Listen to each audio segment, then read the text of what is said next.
হযরত আবু বকর রাদিয়াল্লাহু তাআলা আনহু বলছেন, আচ্ছা মামলা হলো না কেন? আপনি কি মনে করেন কেন মামলা হইল না? হযরত ওমর বলেন, আমি চিন্তা করেছি মামলা না হওয়ার কারণ হলো দীনুহুম নাসিহাত। যে জাতির জন্য আপনি আমাকে বিচারক বানিয়েছেন, এই জাতির দিন হচ্ছে নসিহা, কল্যাণ কামনা করা। প্রত্যেকটি মানুষ আরেকটি মানুষের কল্যাণ কামনা করে, সবাই সবার ভালো কামনা করে। প্রত্যেকে প্রত্যেকের যদি ভালো কামনা করে, মারামারি হবে? হবে? হবে না। আমরা ভারতের আমরা ভালো কামনা করি, তারা ভালো থাকুক সুখে থাকুক কামনা করি। তারাও যদি আমাদের ভালো কামনা করত তাহলে কি ঝগড়া ফাসাদ বাঁধে? বাঁধে না। আপনি যদি আপনার প্রতিবেশীর সঙ্গে ঝগড়া না করেন, যদি শুভ কামনা করেন, তাহলে কোনো সমস্যা হবে? হবে না। হযরত ওমর বলেন, ওয়া মানহাজুহুমুল কুরআন। আপনি আমাকে যেই জাতির জন্য বিচারক বানিয়েছেন, এই জাতির মানহাজ, এই জাতির দস্তুর, এই জাতির কনস্টিটিউশনের নাম হলো কোরআন শরীফ। কোরআন দিয়ে দেশ শাসন তারা করতে চায় এবং করছে। ওয়া আমালুহুম আল আমরু বিল মারুফ ওয়ান নাহয়ু আনিল মুনকার। আর এই জাতির আমল হলো ভালো কাজ এর আদেশ করা, অন্যায় কাজ থেকে ফিরা। প্রত্যেকটি মানুষ একজন আরেকজনকে ভালো কাজের আদেশ করে আর অন্যায় দিতে দুই হাতে ফিরায়। সুবহানাল্লাহ। এরা হলো তাদের আমল। ওয়াইদা আহাদুহুম মারিদু আবুহু। যখন এই জাতির কোন এক ব্যক্তি অসুস্থ হয়ে যায়, তখন তাকে দেখতে অনেক মানুষ হাজির হয়ে যায়। কি সুস্থ সুন্দর সমাজ! আমরা তো খবরও রাখি না। 4তলা 5তলা বিল্ডিং এ থাকে, দোতলায় মানুষ একজন মরে যাচ্ছে, 3তলার খোঁজ নেই। এরকম হয় কিনা? প্রতিবেশী অসুখে ছটফট করছে 1 মাস, পাশের বাড়ির লোকের খোঁজ নেই। মুসলমানদের এই অবস্থা হওয়া উচিত ছিল না। মুসলমানদের অবস্থা হচ্ছে কাজাসাদিন ওয়াহিদ। নবী করিম সাল্লাল্লাহু আলাইহি ওয়াসাল্লাম বলেছেন, মুসলিম মুসলমান হবে একটি বডির মতো। এর একটি অঙ্গ ব্যথা হলে সমস্ত অঙ্গ ব্যথা হয়ে যায়। এটাই হওয়া উচিত ছিল। সুতরাং আপনার বাড়ির পাশে একজন অসুস্থ হয়েছে, আপনি তাকে আঙ্গুর নিয়ে, আপেল নিয়ে, সামর্থ্য যা আছে হরলিক্স নিয়ে আপনি দেখা করতে যান, তার গায়ে হাত বুলান, তার জন্য দোয়া করেন। শত্রুতা হবে না মহব্বত বাড়বে? কি বাড়বে? মহব্বত বাড়বে। আর এই মহব্বত যত বাড়বে ততই সমাজ বিনির্মাণে উপকারে কাজে লাগবে। আর যখন এদের মধ্যে কেউ ফকির হয়ে যায়, নিঃস্ব হয়ে যায়, সাহায্য করার জন্য লোকেরা 2 হাতে আগায় চলে আসে। ফাফিমা হুম ইয়াকতাসিমুনা ইলাইয়া ইয়া খলিফাত রাসূলুল্লাহ সাল্লাল্লাহু আলাইহি ওয়াসাল্লাম। এই যখন সমাজের অবস্থা, সেই সমাজের লোকেরা কোন দুঃখে আমার কাছে মামলা নিয়ে আসবে? কেউ মামলা নিয়ে আসে নাই, আসারও সম্ভাবনা নাই। এই ধরনের একটি সমাজ প্রতিষ্ঠা করেছিলেন নবী মুহাম্মদ রাসূলুল্লাহ বলেন সাল্লাল্লাহু আলাইহি ওয়াসাল্লাম। প্রিয় ভাই সব, আমরা যদি আমাদের সমাজকে সুন্দর করতে চাই, তাহলে এই আদর্শের উপরেই আসতে হবে। কুনতুম খায়রা উম্মাতিন উখরিজাত লিন-নাস তা'মুরুনা বিল মারুফ ওয়া তানহাউনা আনিল মুনকার। ভালো কাজ, ন্যায় কাজের জন্য আদেশ করব আর অন্যায় 2 হাতে আমরা ফিরাবো। এই দায়িত্ব পালন করতে পারলেই আমরা সত্যিকারের মুসলমান হতে পারবো। আমার পাশে একজন অন্যায় করছে, মদ খায়, ফেন্সিডিল খায়, শয়তানি করে, বদমাশি করে, চোখে দেখি, অথচ তাকে ফেরাবার চেষ্টা করি না। এটা কি ভালো কাজ করছি না অন্যায় করতেছি? বলেন, ভালো না অন্যায়? এটি মস্ত বড় অন্যায়। প্রত্যেকে প্রত্যেকের ভালো আমরা কামনা করি, তাহলে এই সমাজ সুন্দর হবে। কোরআন এই কথাগুলি মানুষকে বলে। কোরআন আমল করতে পারলে ব্যক্তিতে শান্তি হবে, পরিবারে শান্তি হবে, সমাজে শান্তি হবে ইনশাআল্লাহ। বলেন ইনশাআল্লাহ। বাকি কথা আগামীকাল বলবো ইনশাআল্লাহ। বলেন সবাই ইনশাআল্লাহ। এখন মোনাজাত করব। মোনাজাতের আদব হলো বসা। যত লোক দাঁড়িয়ে আছে মোনাজাতের আদবের জন্য বসেন। মোনাজাতের আদবের জন্য দাঁড়ানো লোকেরা বসুন, সবাই বসুন। আরেকটু জিকির করেন জোরে সোরে, লা ইলাহা ইল্লাল্লাহ, লা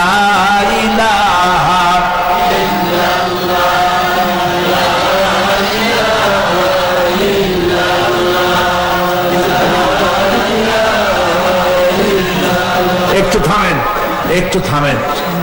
এই যে মোনাজাত করতে বললে গত বছর দেখছি কিছু লোক রওনা করেন, এটা এই লক্ষণটা কি? এটা কি একটা ভালো কাজ? কি অন্যায়! এখানে যেমন ভিডিও ক্যামেরা আছে, ভিডিওতে যেমন ছবি ধরে, আল্লাহর ভিডিও ক্যামেরা আছে, ফেরে হাত তুলি আমরা কার কাছে? বলেন না কার কাছে? যখনই বলা হলো মোনাজাত করবো আল্লাহর কাছে, তখন যদি পিঠ ফেরাই হাঁটেন, ফেরেশতার দৃষ্টিতে আপনি কি হবেন নিজের কথা নিজেরাই চিন্তা করেন। কপাল খারাপ। আল্লাহ রহম করুক, জোরে কর আমিন। মোনাজাতের নাম শুনলে কোন সাহসে হাঁটেন? আল্লাহর কাছে হাত তুলতে ইচ্ছা করে না? আস্তাগফিরুল্লাহ বলেন। আল্লাহ রহম করুক, বলে না আমি। আগামীকাল সকাল 10টায় না 9টায় প্রতি বছরের মতো মা বোনদের জন্য এখানে মাহফিল হবে। আলহামদুলিল্লাহ বলেন। সারা বাংলাদেশে সর্বত্র যেখানে যাই মহিলাদের জন্য আলাদা মাহফিল করি, কারণ এই পৃথিবীর অর্ধেক জনশক্তি কারা? নারী। অর্ধেক জনশক্তি তারা। পুরুষেরা প্রত্যেক সপ্তাহে ওয়াজ শুনতে পারে, মসজিদে ইমাম সাহেবের ওয়াজ শোনেন, ঠিক না? আর ওয়াজ মাহফিল যেখানে হয় সেখানে যাইতে পারে। মেয়ে লোকদের মসজিদও আপনারা জায়গা দেন না, আর ওয়াজ মাহফিলও যাইতে পারে না। এই জন্য মেয়েদের সামনে হেদায়েতের কথা খোলা নাই। কি খোলা আছে? টেলিভিশনের পর্দা খোলা। সারাক্ষণ ডিশের বরকতে সিনেমা নাটক দেখা ছাড়া কোনো কাম নাই। এখন যদি আপনি আশা করেন আপনার এই বউ আপনার মেয়ে ভালো হবে, তা কি কখনো সম্ভব? সম্ভব না। এই জন্য ডিশের কানেকশন থাকলে কাজে ফেলেন। এই হাবিজাবি দেখার কোন মূল্য নাই। আপনার স্ত্রীকে মেয়েকে দিন শিখান, ইমান শিখান, সংসার শান্তির হবে। আলহামদুলিল্লাহ বলে। আগামীকাল সকাল 10টার মধ্যেই, 1 মিনিটও পরে না, 10টায় আমি শুরু করবো ইনশাআল্লাহ। কালকে জুমার দিন, এই জন্য আপনি যদি দেরি করে আসেন আপনি মিস করবেন। আপনারা প্রত্যেকে, আপনার মা, আপনার বোন, আপনার মেয়ে, আপনার স্ত্রী, যারাই আপনার অধীনস্থ বাড়িতে আছে সব মেয়ে লোক আগামীকাল এইখানে পাঠিয়ে দিবেন। বলেন ইনশাআল্লাহ। বেলা 10টার মধ্যে দৃষ্টান্ত দিতে গিয়ে বলি, বাজারে যেমন রুই, বড় বিশাল রুই মাছ আছে না, খুব বড় রুই মাছ। রুই মাছ যখন রান্না করে খাইতে দেয়, বড় মাথা, বিশাল মাথা প্লেটে যখন আনে, এত বড় মাথা চিন্তা করতে হয় যে আমি ওরে খাবো না আমারে খাবে। এই বিশাল রুই মাছ খরিদ্দার বাজারে আছে, আছে না? আবার পচা চিংড়ি বিড়ালেও নাক ছিটকায় হেঁটে যাবে, খাবে না। ওই পচা চিংড়ি কেনারও খরিদ্দার পাওয়া যাবে। এইরকম একটা পচা লোক মিথ্যা দাবি করলো নবুয়তে, কিছু উম্মত পেয়ে গেল। উম্মতেরা কয় যে কি আশ্চর্য কথা, আপনি নবী হইলেন, আমরা নবী মানলাম, তা সূরা কই? মুহাম্মদ সাল্লাল্লাহু আলাইহি ওয়াসাল্লামের কাছে অনবরত কোরআনের আয়াত আসে, আপনার কাছে কিছু আসে না কেন? কয় যে অপেক্ষা করে আসবে। কে বললেন নবী হইলাম? তোমরা এত চেত কেন? অপেক্ষা করো। বহুত চেষ্টা ভেষ্টা করিয়া একটা বানাইছে, বানাইয়া বললো সকালবেলা যে আজকে জিবরাইল আসছিল, সূরা একটা দিয়ে গেছে। উম্মতেরা মহা খুশি, এইবার কোরআনের চ্যালেঞ্জ আমরা করবো। কি নাজিল হয়েছে? কয় যে জিবরাইল শেষ রাত্রে এসে আমার ঘুম থেকে উঠাই পড়লো যে ওহি আনছি। তা আমি বললাম, বলো তোমার ওহিটা কি? সে আমার শোনাইলো, ইন্না আতাইনাকাল আকাক ফাসাল্লি লিরাব্বিকা ওয়াজআক ইন্না শানিয়াকা হুয়াল আবলাক। উম্মতেরা কয় যে তো মহা মুশকিলের সূরা, এটা পড়তে গেলে তো কাইসা শেষ হয়ে যাবো আমরা। এটা কি সূরা? আর অর্থ তো বেকায়দার। ইন্না আতাইনাকাল আকাক এর শব্দ হলো নিশ্চয়ই আমি তোমাকে আকাক পক্ষী দান করছি। আর ডিকশনারিতে লেখা হয়েছে আকাক মানে হচ্ছে হুতুম পেশা। ও নবীও যেমন পাখিটাও দিয়েছে সেই রকম। ফাসাল্লি লিরাব্বিকা ওয়াজআক, সুতরাং তুমি তোমার রবের নামে চিৎকার মারো। ইন্না শানিয়াকা হুয়াল আবলাক, আর তোমার দুশমনেরা হবে শ্বেত এবং কৃষ্ণ বর্ণে। উম্মতেরা কয় আমরা আগাও বুঝলাম না, পাছাও বুঝলাম না। উম্মতেরা কইল, আচ্ছা মুহাম্মদ সাল্লাল্লাহু আলাইহি ওয়াসাল্লাম রে লোকেরা নিয়ে যায় তাদের বাগানে, যেই বাগানে যায়, যে গাছে খেজুর নাই খেজুর ধরে, যে কুয়ার পাশ দিয়ে হাতে হেরে যান তিনি, কুয়ায় পানি না থাকলে পানি উঠে আসে। তা আপনি এরকম কিছু দেখাইতে পারেন না, প্রথম বলতো আমার নেও না, একটু নেও না আমার। যারাই নিল যায় দেখলো যে বাগানটা গেল, যে বাগানের গাছে খেজুর আছে কাঁচা খেজুর গুলো পড়ে গেল। যে কুয়ার কাছ দিয়ে নিল এক হাত পানি থাকলো তার শুকায় ফাটে গেল। উম্মতের কয় এমন কপাল পোড়া নবীর পাল্লায় পড়ছি আমরা। প্রিয় ভাই সাহেব, সূরা শুনে আপনারাও কাশা আরম্ভ করছেন। এই হলো একবার চ্যালেঞ্জের মোকাবেলা একজনে করছিল, আর বানাইয়া মানুষের কাশির রোগ বানাই দিল সূরা পড়তে গিয়ে। আজ পর্যন্ত পৃথিবীতে কোরআনে কারীমের একটি আয়াতের অনুরূপ আরেকটি আয়াত পৃথিবীর মানুষ তৈরি করতে পারে না। সুবহানাল্লাহ, সুবহানাল্লাহ, এর নাম কোরআন। সুবহানাল্লাহ। এটা যদি অসত্য হতো, আল্লাহর বাণী না হইতো, তাহলে কি ইসলামের দুশ্মনেরা ছাড়তো? শুধু বিদেশি না, আমাদের দেশের বুদ্ধিজীবী নামের শয়তানের হাড্ডি যেগুলি আছে এরাও বানাইতে চেষ্টা করতো, ঠিক কিনা বলে? কিন্তু তারা দেখছে আল্লাহরে অস্বীকার করা যায়, যেহেতু আল্লাহরে অস্বীকার করলে কেউ পিটাইতে আসে না এখানে। কেউ যদি বলে আল্লাহরে মানে না, তো আল্লাহ কি তারে ঘাড়ের উপর পিটাইতে আসবে নাকি? আসবে না। সুতরাং আল্লাহরে অস্বীকার করে পার পাওয়া যায়। কোরআন আল্লাহর বাণী নয়, মানুষের তৈরি করা, এই কথা আজ পর্যন্ত কোনো পাগলও বলে নাই।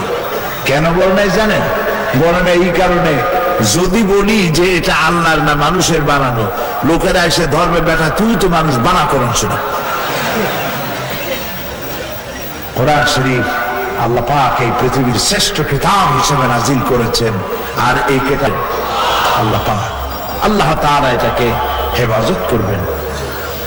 সুতরাং কোরআন শরীফের শব্দ বিন্যাস, এর ছন্দ, এর ভাষার লালিত্য পৃথিবীর সকল সাহিত্যকে ম্লান করে দিয়েছে।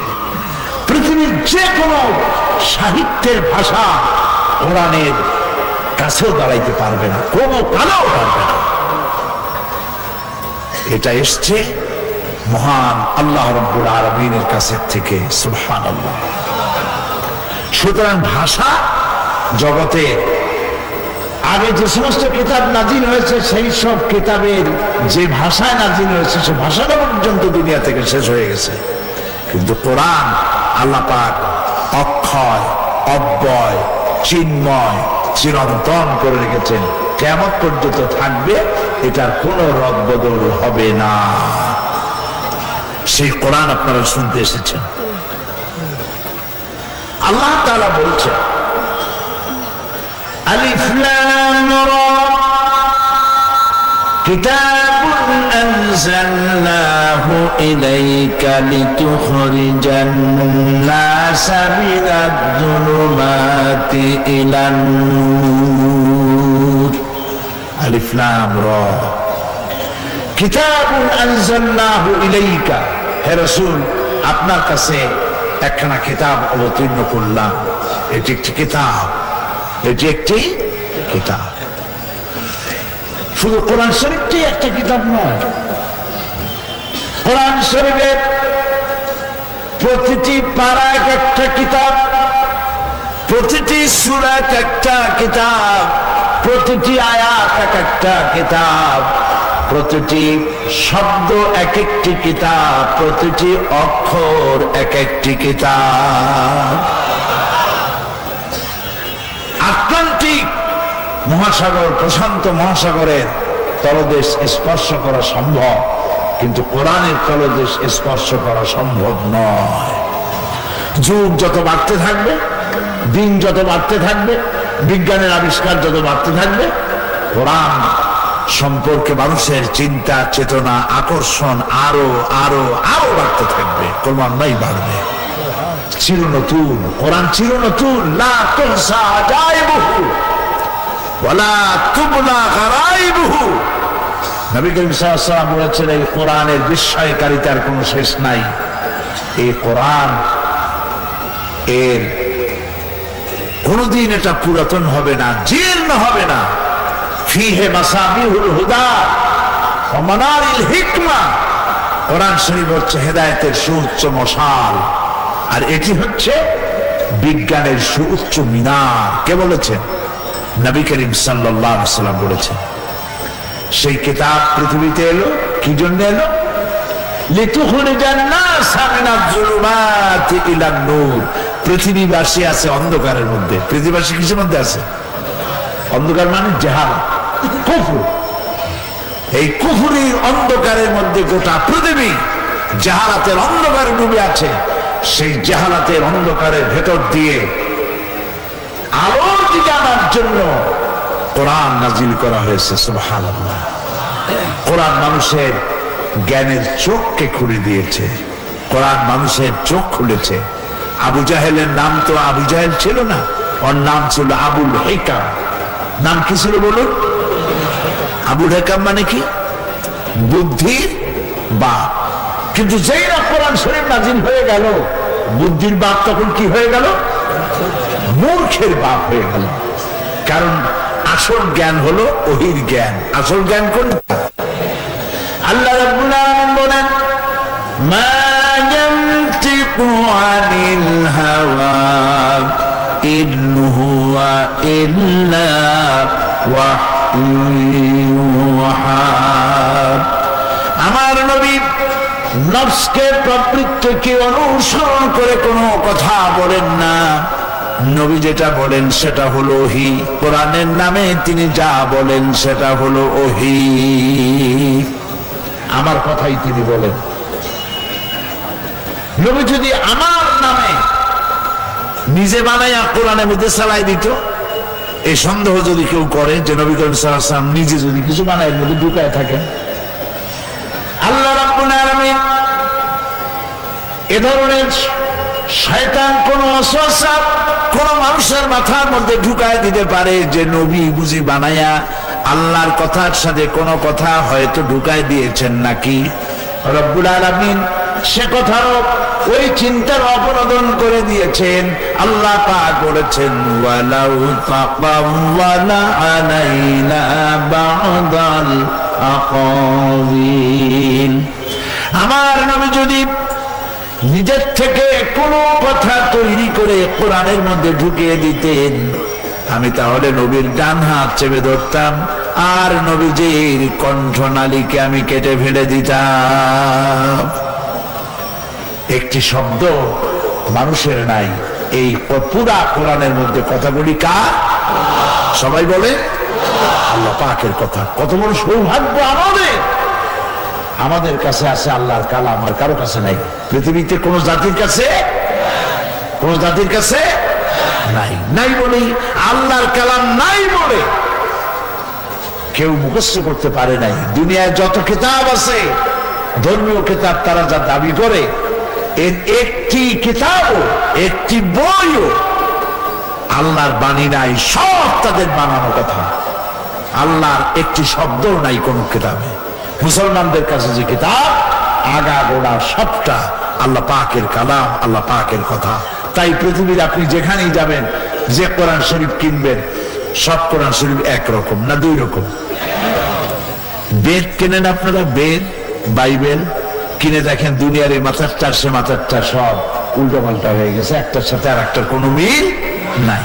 কিন্তু বাংলাদেশের ছাপানো কোরআন শরীফ নিয়ে মদিনায় যান, মদিনার ছাপানো কোরআন শরীফ নিয়ে আমেরিকায় যান, আমেরিকার ছাপানো কোরআন শরীফ নিয়ে রাশিয়া যান। যত কোরআন শরীফ পৃথিবীতে আছে, এই যুগে ছাপা, সেই যুগে ছাপা, কোনো পরিবর্তন পাবেন? পাবেন না। কারণ এটার হেফাজতের দায়িত্ব কে নিয়েছেন? আল্লাহ পাক নিয়েছেন। কারণ এটাই হলো হেদায়েতের একমাত্র কিতাব। আর কোনো কিতাব নাই, আর কোনো পথ নাই। এই জন্য সব মুসলমানদেরকে আমি বারবার বলি, যারা মসজিদের মধ্যে বসে বলেন যে আল্লাহর এই কিতাব কোরআন শরীফ আমরা বুঝবো না, আমরা হলাম পাবলিক, সাধারণ মানুষ, কোরআনের আমরা বুঝবো কি? কোরআন বুঝবে আলেমেরা, তারাই তাফসীর করুক, তারাই ব্যাখ্যা করুক। আসেন মুরব্বীরা কি কয় আমরা তাই শুনি। কিছু লোকেরা এরকম কথা বলে, এটি শয়তানের সব থেকে বড় ওয়াসওয়াসা। কোরআন আমরা বুঝবো না, এটা শয়তানের সব থেকে বড় ওয়াসওয়াসা। কোরআন না বুঝাইতে পারলেই শয়তান কামিয়াব হয়ে যায়, ঠিক কিনা? আপনি মুরব্বীর লেখা বই পড়ার দরকার কি?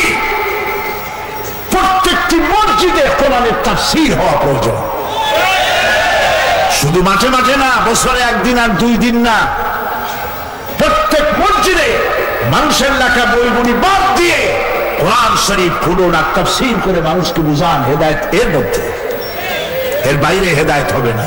কারণ এক একজন এক এক রকম কথা বলেছে, যার যার আন্দাজ মতো, যে যে দলে সে তার দলের মতো করে মানুষকে বিভ্রান্ত করার চেষ্টা করেছে। এই জন্য কোরআন শরীফ দিয়ে হেদায়েতের চেষ্টা করুন, হাদিস দিয়ে চেষ্টা করুন। কোরআন হাদিসের বাইরে হেদায়েতের কোনো রাস্তা নাই নাই নাই। কথা বুঝে আসছে? সুতরাং এই কোরআন এসেছিল হেদায়েতের জন্য আমাদের কাছে। আজকে পৃথিবীতে আমাদের উপরে যে দুরবস্থার সৃষ্টি হয়েছে, আমরা আজ সব থেকে ইতিহাসের একটি মারাত্মক দুঃসময় আমরা অতিক্রান্ত করছি, ঠিক কিনা বলেন? সব থেকে এর থেকে বড় বিপদ মুসলমানদের ইতিহাসে বিশ্বব্যাপী আর কখনো আসে না। এই বিপদের জন্য দায়ী কে? আল্লাহ না আমরা? বলেন সবাই, কারা দায়ী? আল্লাহ রাব্বুল আলামিন বলেছেন, মা আসাবাকুম মিন মুসিবাতিন ফাবিমা কাসাবাত আইদিকুম ওয়া ইয়াফু আন কাসীর। তোমাদের উপর যত বিপদ আরোপিত হয়, সমস্ত বিপদ তোমাদের 2 হাতের কামাই করা। তোমরা যা কামাই করছো তার রেজাল্ট তোমাদেরকে ভোগ করতে হচ্ছে। যাহারাল ফাসাদু ফিল বাররি ওয়াল বাহরি বিমা কাসাবাত আইদিন নাস। জলে, স্থলে, অন্তরিক্ষে যে বিপদ বিপর্যয় সৃষ্টি হয়েছে, এই সবটা তোমাদের হাতের কামাই। যে ধরনের কাজ করছো তার রেজাল্ট ভোগ করতেছো। তোমরা আল্লাহরে ধুইয়া খাজা বাবা তালাশ করা শুরু করেছো, আল্লাহকে থুইয়া, মসজিদ থুইয়া খানকামুখী হয়েছে। আছে না এরকম? মসজিদের চাইতে খানকার মর্যাদা বেড়ে গিয়েছে, আল্লাহ রসুলের চাইতে খাজা বাবার মর্যাদা বেড়ে গিয়েছে, ফলে কপাল পড়েছে, ঠিক কিনা বলে? আজ রাস্তায় রাস্তায় দেওয়ালে দেওয়ালে দেখা যায় বিশ্ব আশেকে রসুল মহাসম্মেলন। তিনি আবার সুফি সম্রাট। সুফিরা বিনয়ী হয়ে থাকে, তিনি সম্রাট হয়েছেন। সম্রাট হয়ে কি মারাত্মক কথা তিনি বলেছেন, আমি এটার নাম নিব না, আমার নাম নেওয়ার দরকার নেই। অসংখ্য টাকা খরচ করে মানুষকে বিভ্রান্ত করার জন্য সব দেওয়ালগুলি দখল করেছে বিশ্ব আশিক রসুল। রসুলের প্রতি এত ইশক, এত মহব্বত, এই মহব্বতের ঠেলায় তিনি নিজের বাড়ির নাম রাখছে বাবে রহমত। যে বাড়ির মধ্যে পেশাব করে, পায়খানা করে, নিজেরা বউরা সবাই মিলে, সেইটার নাম বাবে রহমত। নাউজুবিল্লাহ। যেখানে সে বসে সেই জায়গার নাম রাখছে বাবে জান্নাত। নাউজুবিল্লাহ। তারপরে সে বলেছে সে নাকি স্বপ্নে দেখছে যে মুহাম্মদ সাল্লাল্লাহু আলাইহি সাল্লাম বিবস্ত্র অবস্থায় একটা ময়লার স্তূপের উপরে মরে আছে। এটারে মুসলমান বলাও জায়েজ না, এটা সুফি সম্রাট নয়, এটা শয়তান সম্রাট। মুহাম্মদ সাল্লাল্লাহু আলাইহি সাল্লামকে সে দাবি করে যে তিনি নাকি মুহাম্মদী ইসলামের পুনর্জন্ম দান করেন। নাউজুবিল্লাহ। বেটা বেয়াদব, মুহাম্মদ সাল্লাল্লাহু আলাইহি সাল্লামের কোন ইসলাম নাই। ইসলাম কার? আল্লাহ পাকের। আর ইসলাম কোনদিন মরে যায় নাই যে এরকম একটা ফালতু লোক ইসলামের পুনর্জন্ম দানকারী বলে দাবি করবে। নাউজুবিল্লাহ বলে। প্রিয় ভাই সব, এই সব জায়গায় কোনোদিন যাবেন না, 4 পয়সা দিবেন না, যাবেনও না। এই জায়গাগুলি গোটা দেশকে গোমরাহ করার জন্য এরা দায়িত্ব নিয়েছে। নাউজুবিল্লাহ। প্রিয় ভাই সব, কত বড় মারাত্মক কথা সে বলেছে। মুহাম্মদ সাল্লাল্লাহু আলাইহি সাল্লাম বিবস্ত্র। নাউজুবিল্লাহ। সে বলছে যে আমি স্বপ্নে দেখে তার গায়ে হাত দিলাম, অমনি তিনি জিন্দা হয়ে গেলেন। নাউজুবিল্লাহ। শয়তান। এটা কি করে বলে? শয়তানের চাইতে নিকৃষ্ট বেঈমান।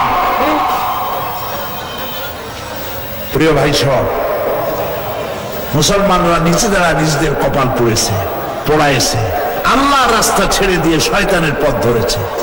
এই সমস্ত জায়গায় গিয়ে টাকা পয়সা ইত্যাদি দিয়ে কিছু কিছু বিচারপতির নাম শুনি, সেইখানে গিয়ে ভূতের মতো বসে থাকে। কি লেখাপড়া শিক্ষা করেছে? বিচারপতি নামের আগে লেখলেই জ্ঞানী হয় না। জ্ঞান শিখতে হলে কোরআন শিখতে হয়। কাজে এগুলি বিভ্রান্ত হওয়ার কোনো কারণ নাই।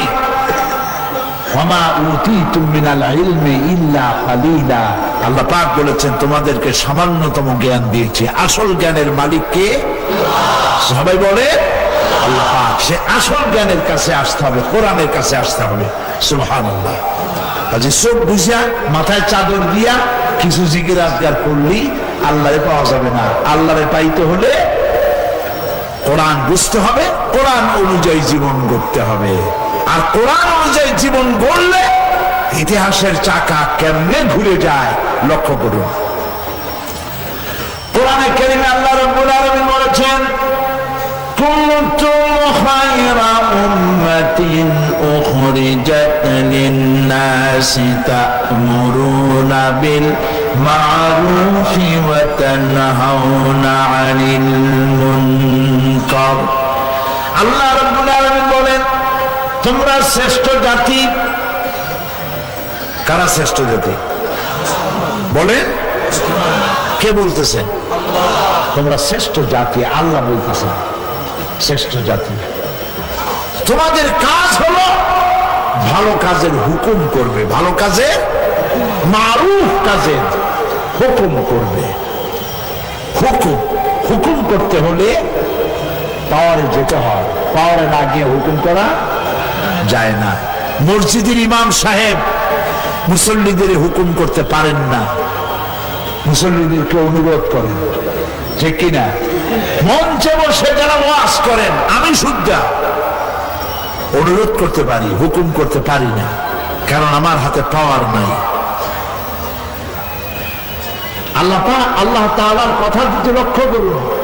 তোমাদেরকে বানাইছি মানবতার কল্যাণের জন্য। তোমাদের দায়িত্ব হলো মানুষকে ভালো কাজে, মারুফ কাজে, সৎ কাজে, ন্যায় কাজে আদেশ করবে, হুকুম করবে। আর হুকুম করতে গেলে পাওয়ারে চেয়ারে গিয়ে বসতে হবে, ওখানে বসতে হবে। আর যে সিনেমার পোস্টার গুলি টাঙানো, কুমিল্লায় অশ্লীল পোস্টার নাই? আছে।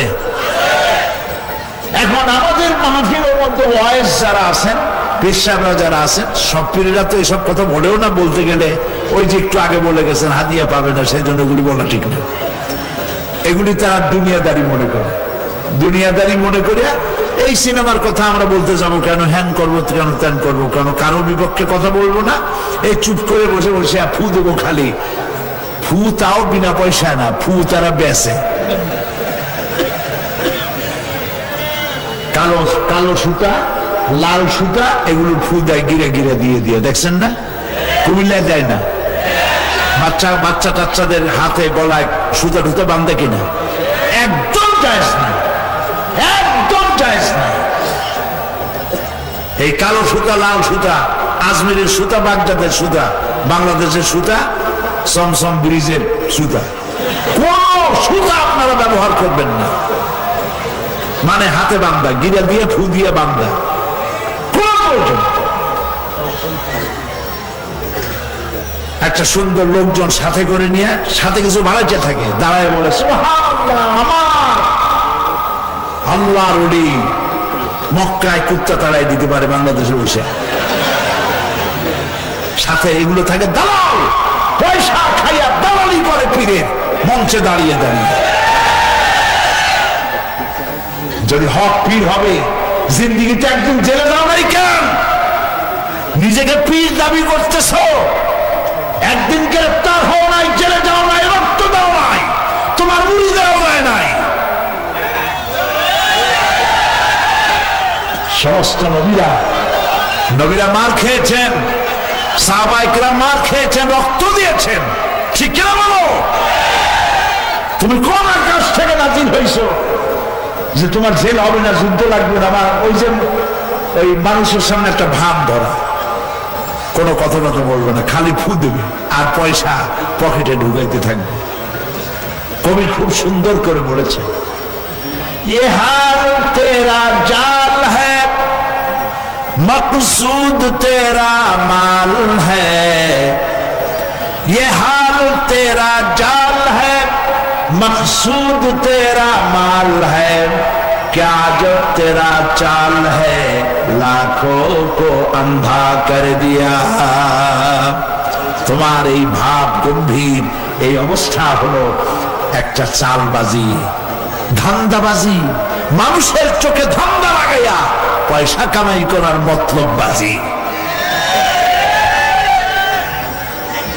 নবীরা মাইর খেলেন আর তোমার শরীর ক্রমান্বয়ে নাদুস নুদুস হইতে, কোন জেল নাই, জরিমানা নাই, গভর্নমেন্ট জানেও না কত টাকা কামাই করে, ইনকাম ট্যাক্সও দেওয়া লাগে না, কোটি কোটি টাকার মালিক হয়ে যায়, ইনকাম ট্যাক্স দেওয়া লাগে না।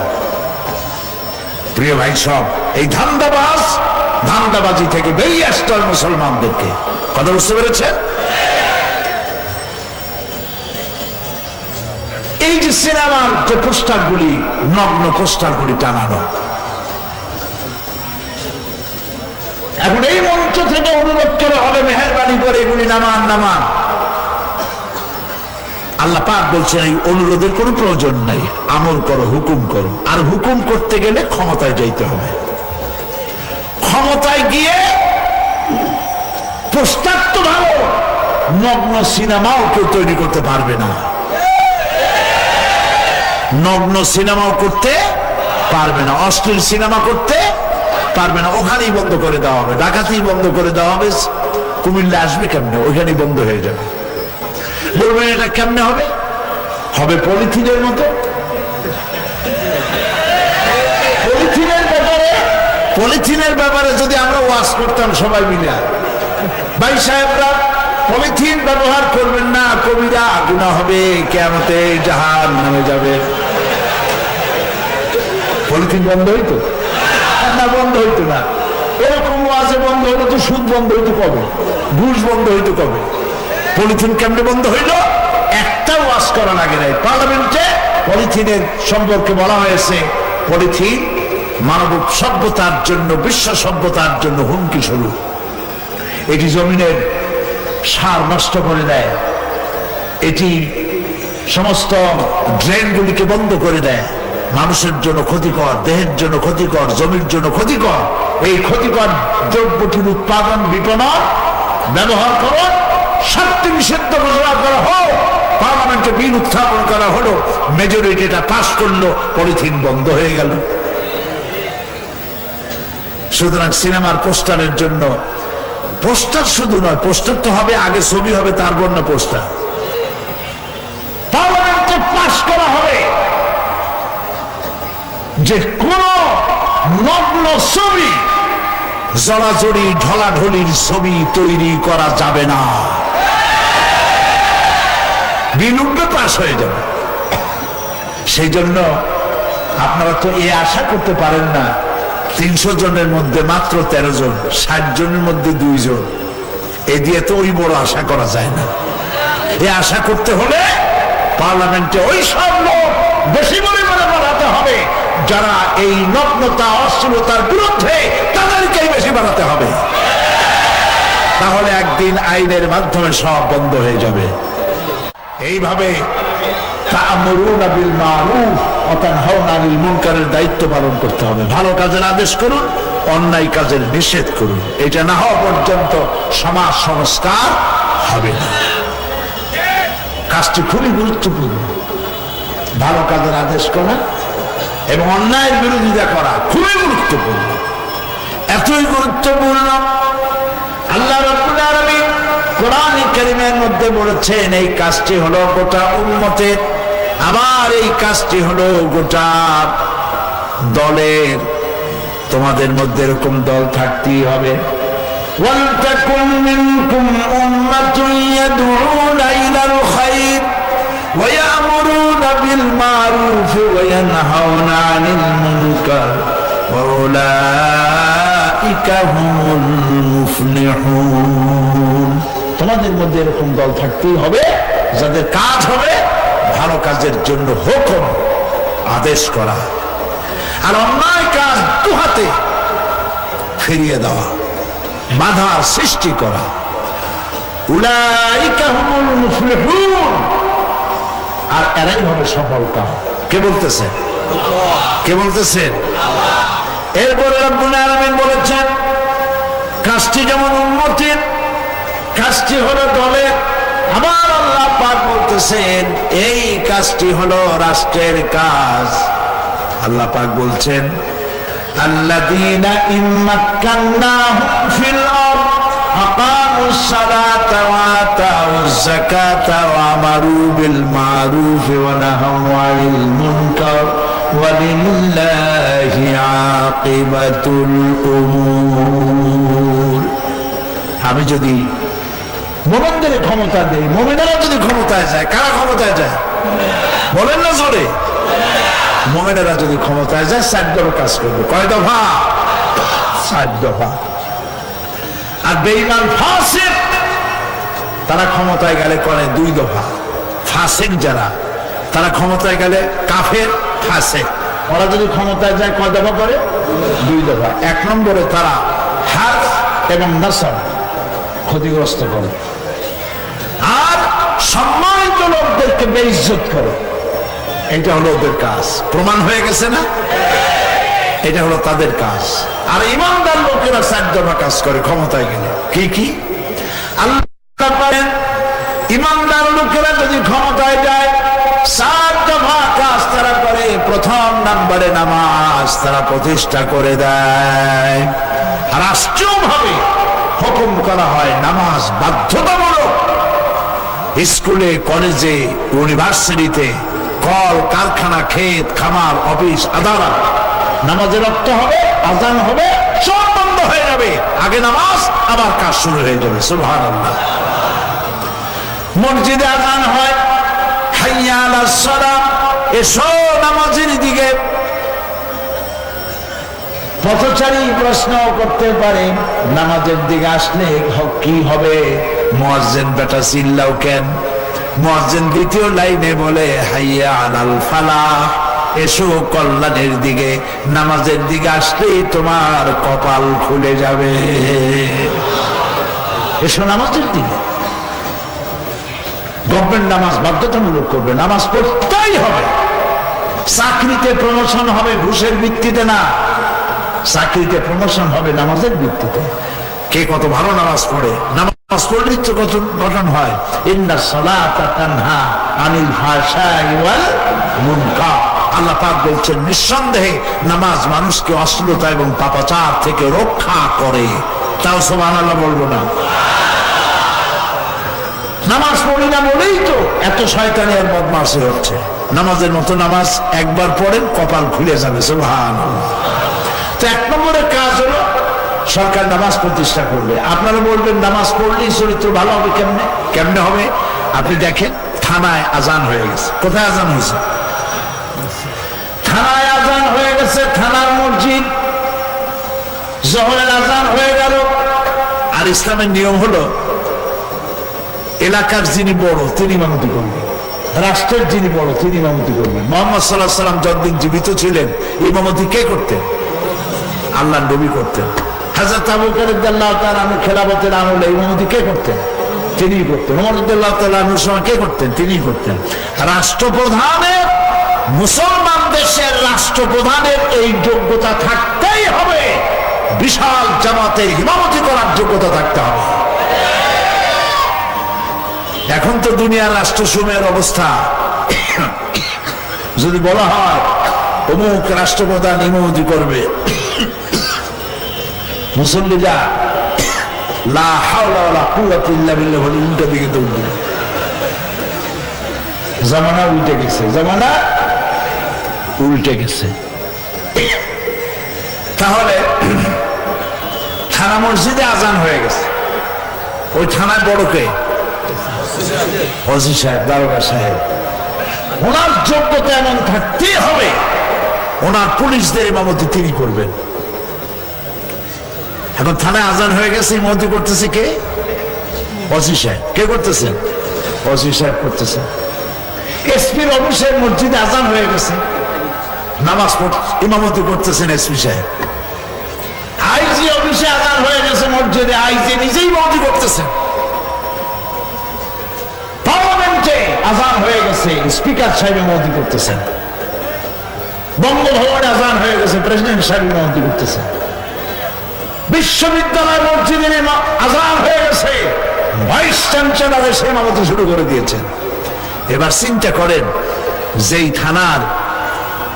থানার আপনি খান, যেই থানার দারোগা 5 ওয়াক্ত নামাজে পুলিশের ইমামতি করে, যেই এসপি তার অফিসের অফিসারদের নিয়ে নিজে ইমামতি করে, যেই পার্লামেন্টের স্পিকার ইমামতিতে পার্লামেন্ট সদস্যরা নামাজ পড়ে, সেই পার্লামেন্ট, সেই থানা, সেই এসপি, সেই ডিসি অফিসে ডিসি সাহেব নিজে তা নামাজের ইমামতি করতেছেন। এইখানে ওনাদেরকে পিটাইয়াও ঘুষ খাওয়ানো সম্ভব হবে? এই জন্য মুসলিম রাষ্ট্র প্রধানের প্রধান কাজ নামাজ প্রতিষ্ঠা করো, সমাজ বিনির্মাণে নামাজ সহযোগিতা করবে। সুবহানাল্লাহ। এই কথা যখন আমরা বলি, তখন এক শ্রেণীর লোকেরা কয়, এই যে আসছিলাম তাফসীর শুনতে, শুরু হয়ে গেল রাজনীতি।